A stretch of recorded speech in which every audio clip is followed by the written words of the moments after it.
we have an obligation not to pursue the type of developments which will put us in harm's way. That is one of the clauses in the Paris Agreement.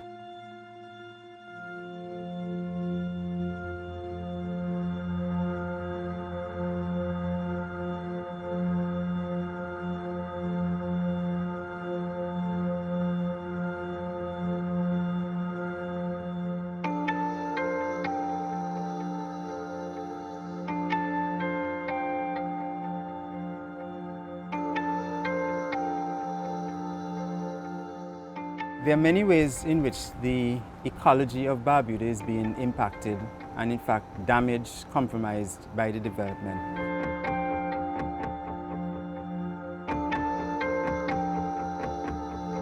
Barbuda is fragile because of the interrelationship between all these different systems in terms of the biodiversity and so on. So once you begin to change that, you will have negative impact that may result in the loss of them all. And that will be a disaster for Barbuda.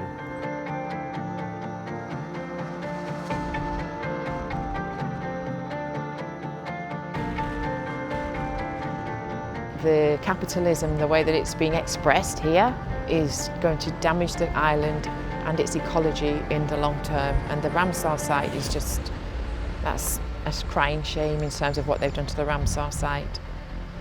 Also in terms of creating an airstrip, they are removing the topsoil, removing the boulders, and that all holds everything in place. And then what they're doing to the beach, building properties on the beach for people to live in.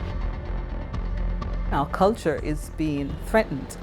Every August we would have our buckets and we go look grapes and cocoa plums and all the other stuff we're accustomed to. Can't do it anymore. And then you can't get to Palmetto Point to look crabs anymore. All those things that were a part of you, it's gone. So it has changed the environment, it has changed our way of life, it has changed our daily existence. In essence, you are removing habitats, you're changing ecosystems, you're compromising wildlife, the other wild fruits and vegetation. And so when you remove those, you are actually killing a whole lot of living organisms.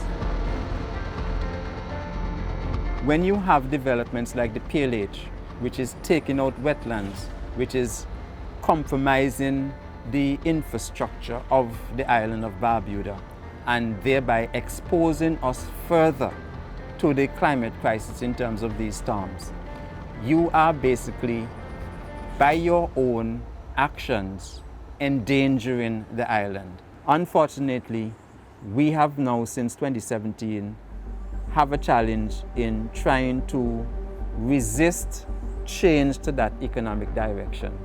And if we do not succeed, we will lose Barbuda. I remind that the contribution of all small island states to carbon dioxide emissions and climate change is less than 1% of global emissions. Our countries are the least liable for the damage to the world's environment, but we pay the highest price. Such loss and damage have persisted for decades, but compensation has been neglected by the governments of the worst polluting countries for far too long. Should no formal mechanism for loss and damage compensation be established, member countries of the United Nations may be prepared to seek justice in the appropriate international bodies. Gaston Brown, as Prime Minister of Antigua and Barbuda, he is invoking a clause in the Paris Agreement which allows countries that are impacted from the climate crisis to sue the countries that cause it for loss and damage. In doing that is displaying a level of hypocrisy which is alarming. You cannot in all good conscience be calling on that when you, through the development thrust that you're doing in Barbuda, for example, and also in Antigua, you are essentially taking out natural ecosystems which provide habitat and biodiversity. We have an obligation not to pursue the type of developments which will put us in harm's way. That is one of the clauses in the Paris Agreement. Biodiversity is important, and Biodiversity is an indicator of the health of an area. So when you have reduced biodiversity, in the end, it's not going to be favorable for us as human beings. And that is what is happening to Barbuda.